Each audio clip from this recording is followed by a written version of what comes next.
New York, reeling from another crisis of his own making, President Trump tried to refocus attention on his Democratic rival at a rally in Michigan on Thursday as he pushed to move past revelations that he purposefully played down the danger of the coronavirus last winter.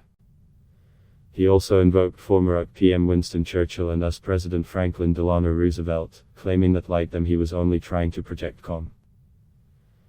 But the virus controversy followed him as he faced new pushback from local officials worried about the growing size of his rallies and his campaign's repeated flouting of health guidelines intended to halt the COVID-19 spread. Trump, however, reveled in the crowd of several thousand, packed shoulder to shoulder in a cavernous airport hangar, mostly without masks. "This is not the crowd of a person who comes in second place," he declared to choose. Before departing the White House, Trump denied he had lied to the nation as he continued to grapple with fallout from a new book by journalist Bob Woodward. In a series of interviews with Woodward, Trump spoke frankly about the dangers posed by the virus even as he downplayed them publicly. Trump knew all along just how deadly this virus is, Democratic presidential nominee Joe Biden said in a virtual fundraiser. He knew and purposefully played it down because all he was concerned about was his re-election. Didn't he want to affect economic growth? Trump, answering questions at the White House, insisted there was no lie in his often dismissive public comments and said he was only trying to project calm. He offered a similar explanation to his Michigan supporters while comparing himself to Churchill leading the British through Nazi bombings in World War I.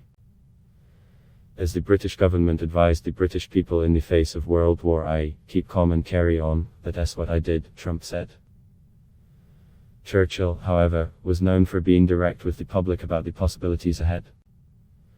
Trump also invoked Roosevelt as, quote, "The only thing we have to fear is fear itself," which Roosevelt said during his 1933 inaugural address as the US struggled through the Great Depression. However, again, Roosevelt used that line in a speech that also stressed the importance of being honest in tackling crisis.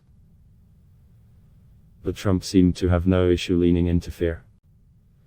He lobbed several unsubstantiated accusations at Biden and Democrats, including charging that they want to shut auto plants and would terminate travel bans, overwhelming the state with poorly vetted migrants from terrorist hotspots. Condemnations from Democrats continued with Vice President nominee Kamala Harris saying, he deliberately misled Americans because he thought it would look bad for him. "This is the President of the US.